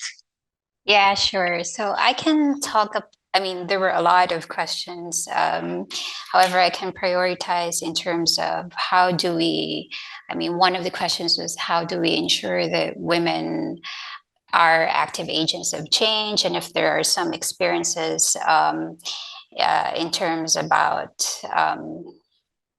highlighting the local knowledge, and in terms of like indicators and participation processes. So first, I guess it really all boils down into how do we define participation processes. Of course, as mentioned also by and highlighted by most of by our two other speakers, it doesn't really just mean that you just consult them. They have to really be part of the implementation processes.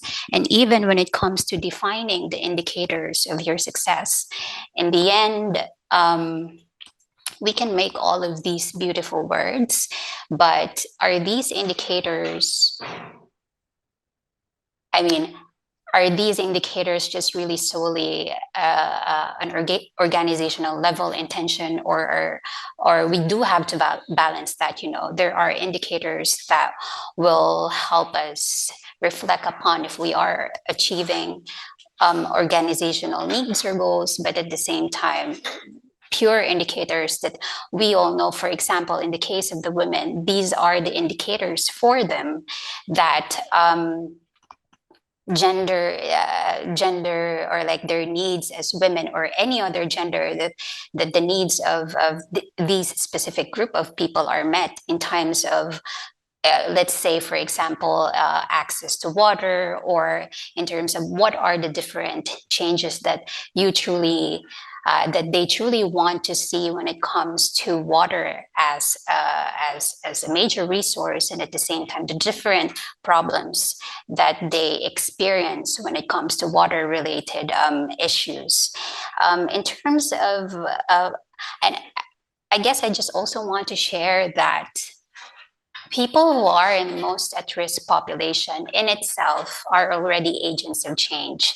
The fact that they are living in fragile living conditions and without any external support yet, the fact that most of these population have been in poor living conditions for generations, so it means for a very long period of time that's already their kind of life, and the fact that they're able to somehow withstand that kind of situation is in fact already a figure of resilience, and at the same time how much they actually exhaust existing resources and how much they share and exhaust capacities within them. So perhaps I also just want to share that kind of framing when it comes to like active agents of change. They're very active already in the community. That's why we value their local knowledge. I would like to share the experience that we have way back in 2016. We're in a group of women as part of a cave management system, because we have coastal communities that's usually inundated by flood. We have very strong storms in the Philippines, and we do have a group of women who helps in they do help when it comes to raising awareness, when it comes to managing the cave. That's usually the area where people evacuate for generations.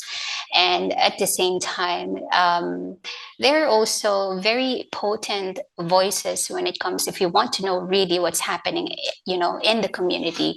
But I would also like to highlight that it's not just actually the women. We do have groups that's very diverse when it comes to gender, and how it's very important to actually reflect upon those voices in shaping your strategies, in shaping your indicators and your processes, and how you're going to do about in terms of reducing risk. And again, it's very, very important in terms of capturing voices and dialogues that, again, we also engage our leaders, who are the powerful decision makers when it comes to DRR processes. It's very it's good that we have all of these organizations, such as us, who are intermediaries, but it's very important that this type of ideology and these processes are also embedded, and we also advocate that leaders try to uphold or apply these lens, because at the end of the day, they're the ones who really decides, because that's how the power dynamics is, and they have access to funding. They shape the programs and they shape the strategies that will affect people's lives and the environment for many, many years, because that's how the power dynamics is. So yeah, I guess that's just really what my general answer is with all of the questions from you, Sojung. Thank you. Thank you. How about Julienne or Manigan? Yes, thank you so much. Yeah, lots of lovely questions and really concrete questions. I want to echo what Maria said about you know, the need for, I spoke about the instruments that are there, the strategy, the policies, the documents, but to what extent are they being implemented? Is there any policing? Is there anyone being held accountable for not implementing them? I think that's really, it has to be deliberate efforts from government and societies as they are organized to make sure that women are involved in projects from the onset. And I can bring to mind, you know, there are some donors that actually, you know, make it a point to say, if you are going to be successful in this proposal, there ought to be a woman leader in the project, for example, or in your team, we need to see that there is a woman that is part of the team. So that already brings some paradigm shift in the proposal development processes, to say, okay, we have to recognize women capacity, because oftentimes previously there was an idea that there's not a lot of capacity, but there is capacity, and we have to bring the capacity to the fore. And I think responding to I can't remember who it was, the previous lady who asked the question, how do we make noise about this women's dynamic? I think we need to I'm a member of the Women in Water Diplomacy Network that really brings out women experts out of their normal channels, because we've noticed that in the normal channels it's very likely that they will not emerge. You know, if there is limited financing resources in the department, for example, there is the chances that a woman will be invited at the table of negotiation is very unlikely. So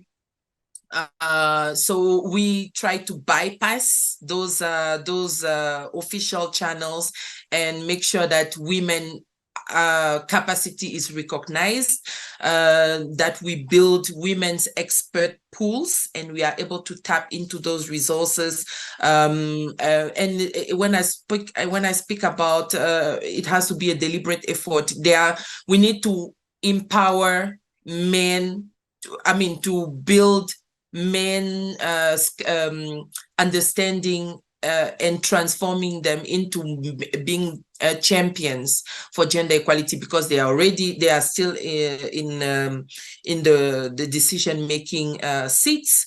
But how do they transform, or how do they transition and recognize women for what they are? How do they make available the resources for women to share or to shine at those big events? Yesterday, for example, I was reflecting on myself to say, okay, you know, you are a professional, you are a mother with a sick kid. My daughter is currently sick. That brings additional pressure. You have, you know, your chores to run the house. But how, one good example for employers, for example, to say, we recognize that you have a family structure, and sometimes you have additional pressure. Can we just make an additional cushion of resources available to you in case of needs, so that, you know, when you need extra hands to care of your children, you can tap into those resources, have an additional helper coming in the house to help, things like that. It has to be a deliberate effort.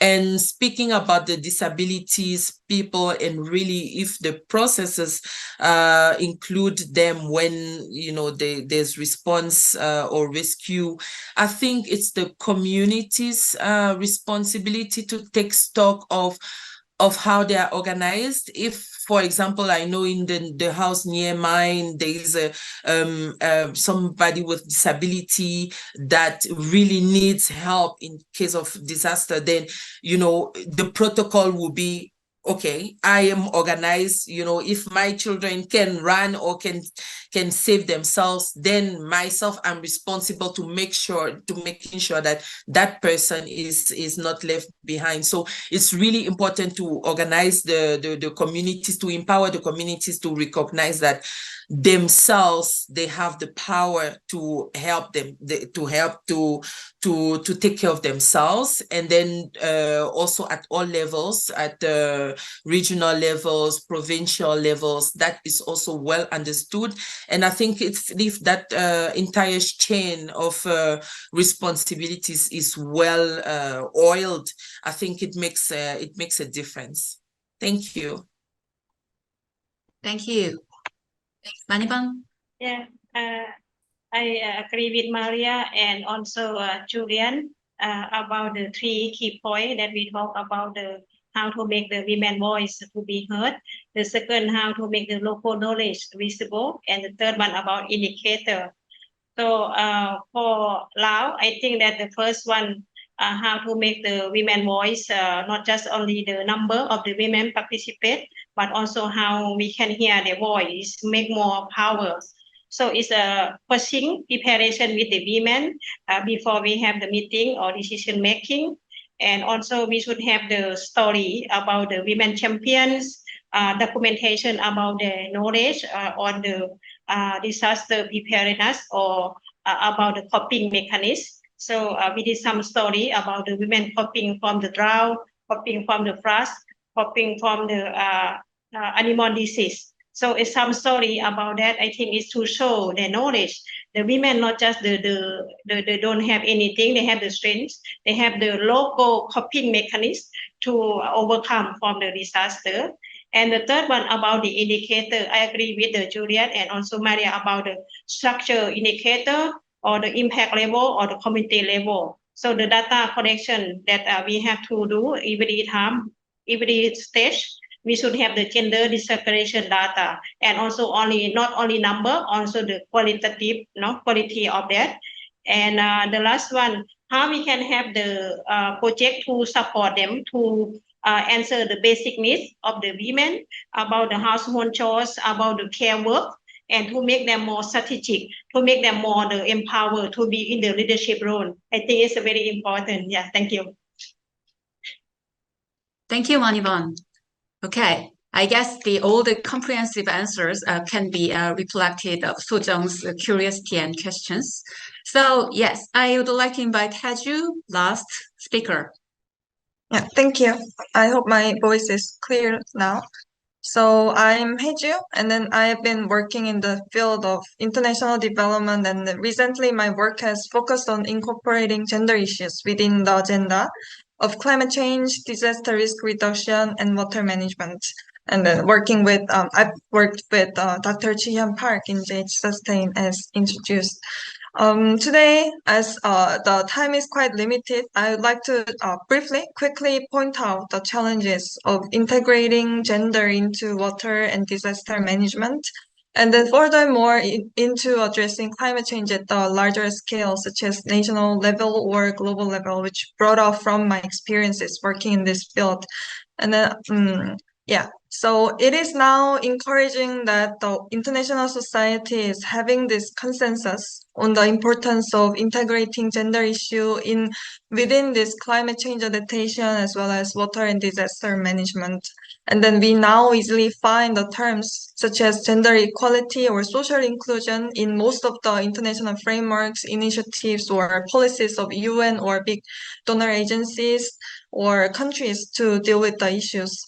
And then with such such efforts, we are now gradually making invisible things visible, and then gradually making positive changes on the ground, as we also have seen during this session. However, I think there still remains lots of things to do with some structural challenges. So the first thing I'd like to point out is a tendency for simplification, especially at the policy level. For instance, the gender aspect is often reduced to narrow men-woman binaries, in which women are depicted as vulnerable, as pointed by the speakers today as well. And then marginalized victims were given the role of caretakers. And then this highly overlooks the multifaceted and structural diversity of various groups and individuals, where individual identities such as economic capacity, education level, disability, ability, ethnicity, race, and other intersect.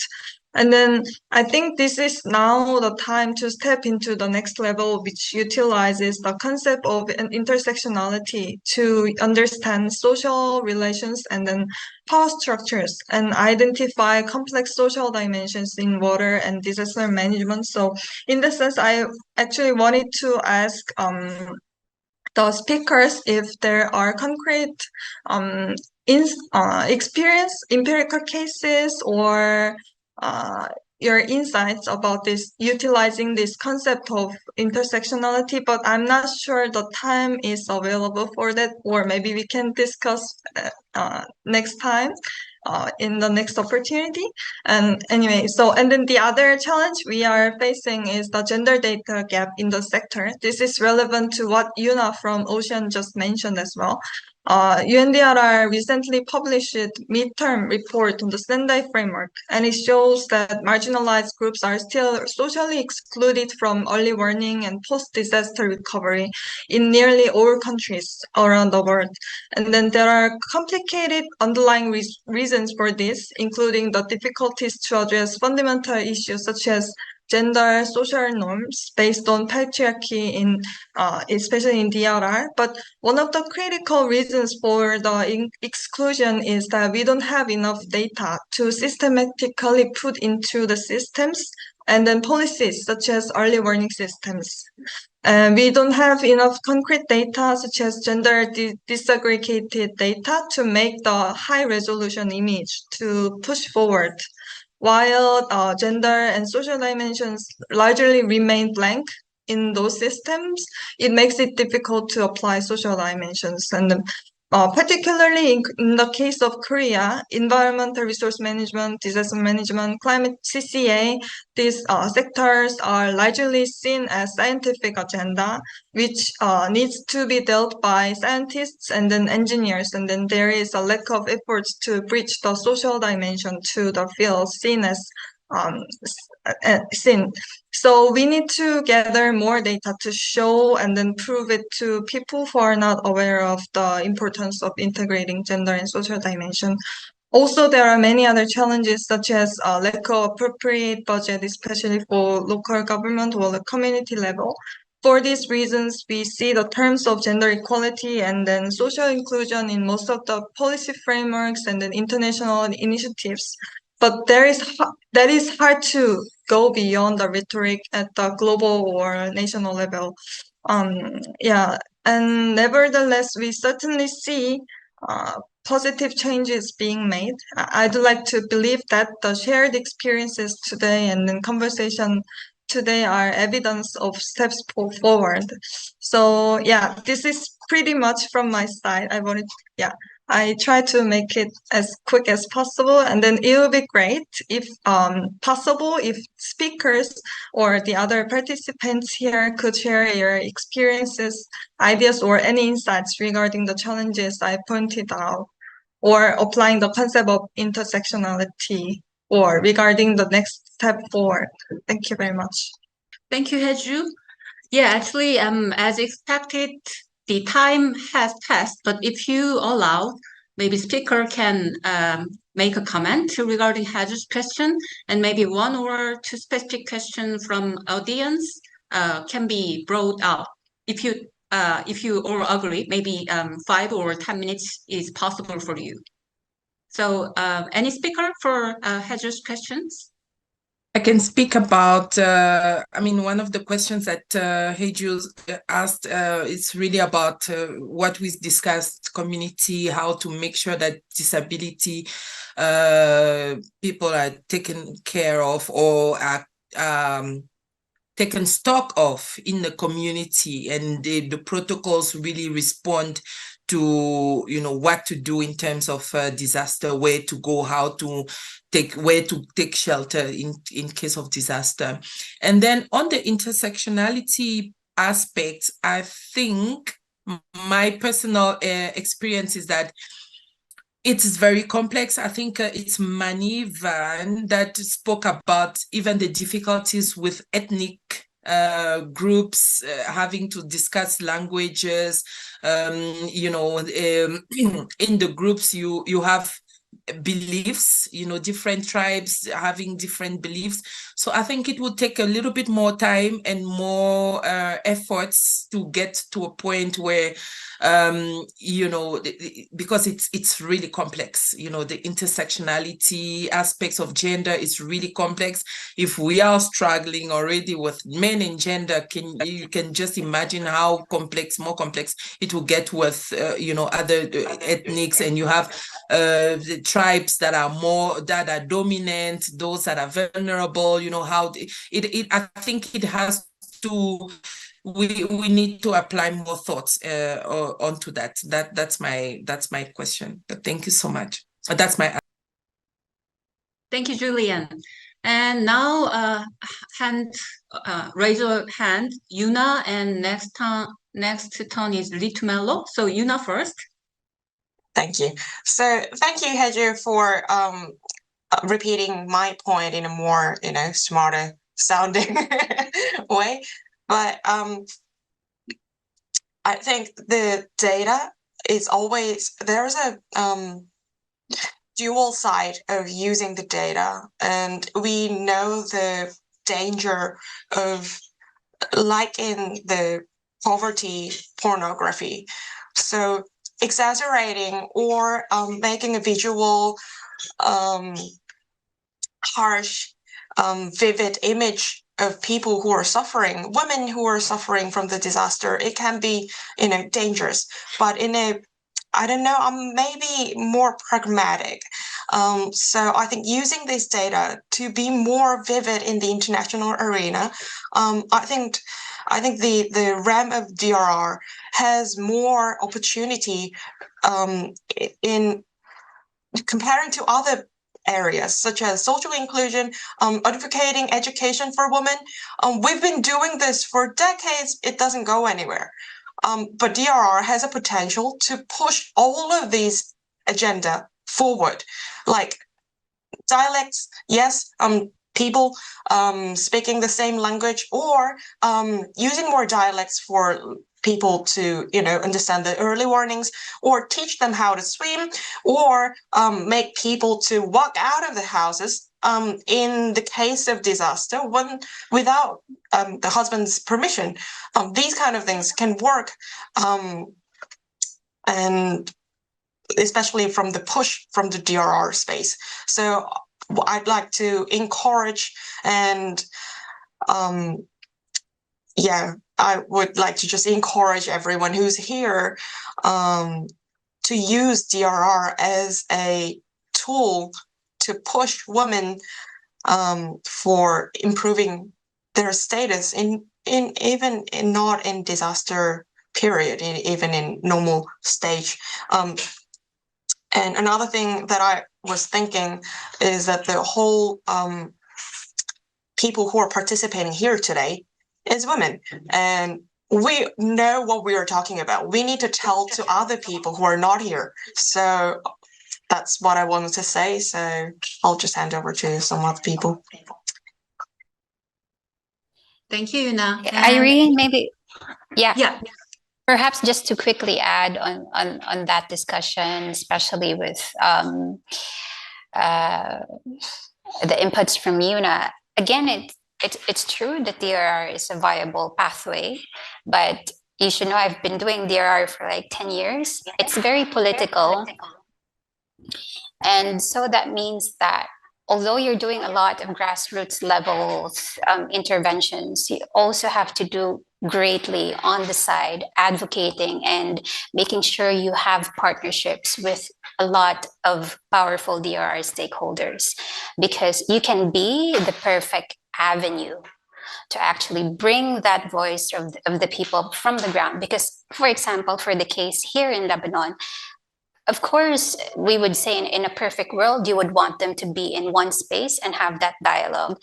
But sometimes you have to really be sensitive with the vibe, because if you bring them together in one space, of course, again, conflicts or like disagreements within a dialogue platform is something that's actually normal, especially if you're going to talk about very sensitive cases in terms of, you know, people saying we have to access this food, we have to be prepared, we have to access to safe drinking water.